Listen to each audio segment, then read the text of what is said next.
Good day, everyone. It's English time. For this week, let us talk about raising thought-provoking questions in a panel discussion. At the end of the lesson, you will be able to raise sensible, challenging thought-provoking questions in public forums or panel discussions. Take a look at the picture. What do you think the boy is thinking? Have you tried discussing something to someone before? How do you do it? Listening attentively to a group discussion is very important. Now that you are growing, much of your time is spent in some form of a group, whether a class, a friendship group, a peer group, a family, or any other organization. You need to include yourself on the topic that they are discussing. You may ask sensible questions to make the discussion more meaningful. Asking sensible questions in any group discussion is encouraged so that there will be a lively discussion. How will you ask sensible questions? Let us discuss one of the group discussions, which is panel discussion. A panel discussion is a small group discussion which consists of 4 to 5 well-informed persons who sit at the table on a platform before the group. Here is a picture of a panel group discussion. As you can see in the picture, there are persons involved. Can you guess the role of each person? Let us discuss who they are and their roles.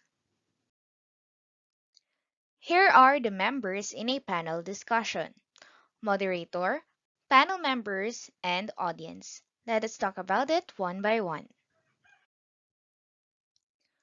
Moderator is the leader who tries to make the flow of the proceedings or actions function as smoothly as possible.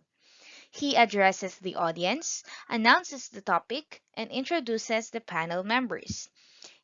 The moderator interprets statements made by the audience and resolves possible conflicts among or between the panel members and the audience. Panel members. They are the discussants or guests of the given topic.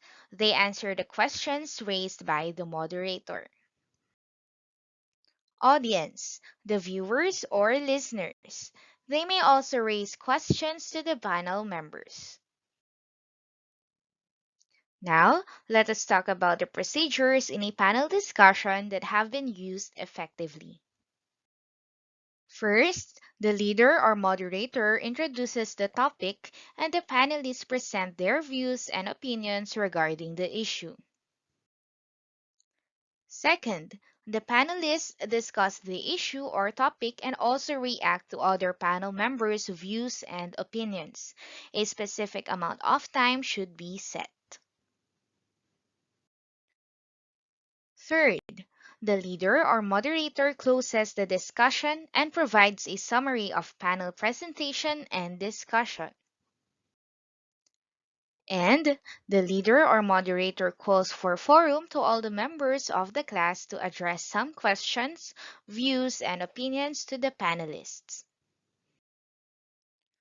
Stimulating thought-provoking questions in a panel discussion is a gateway to come up with insightful answers. Keeping things flowing with the quality questions get panelists engaged, which in turn gives the panel members a reason to retain what they are learning. A thought-provoking question is a type of question that causes you to think seriously about something. It contains interesting ideas that can make you think a lot. These are questions that start with why and how. Now let us compare the following. Uninteresting questions are questions that are not encouraging. The person may or may not answer.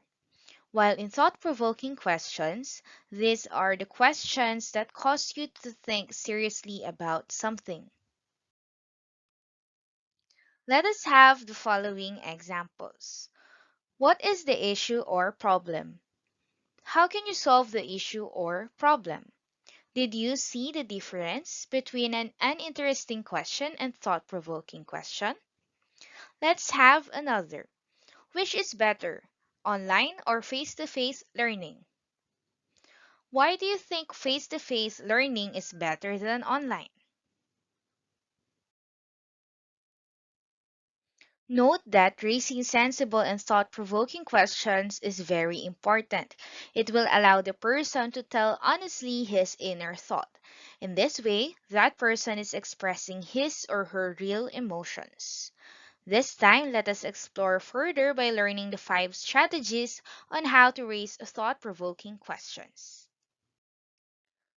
First, do your research.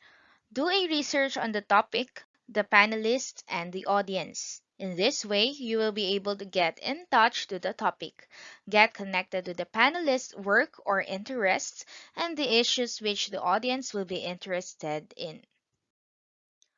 Second, make a list. Make a list of potential questions from your research. For example, why is the topic important nowadays? What are the important points that need to be discovered on this topic? What is the most essential common question on everyone's mind?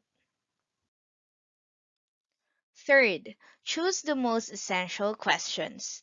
Delete questions that are not necessary and choose questions which you think are important to the topic. Fourth, sequence your questions. Your questions should be sequenced so that the panel members and audience will really understand every bit of information. It should be strategic.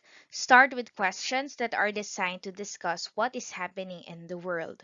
For example, why does family conflict exist? Next, benefits.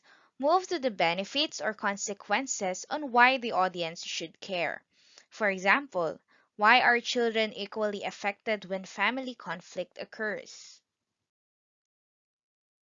Specifics. Ask more specific questions where the panelists will be more inclined to show concrete examples. Like, what are the evidences which prove that family conflict may damage a relationship?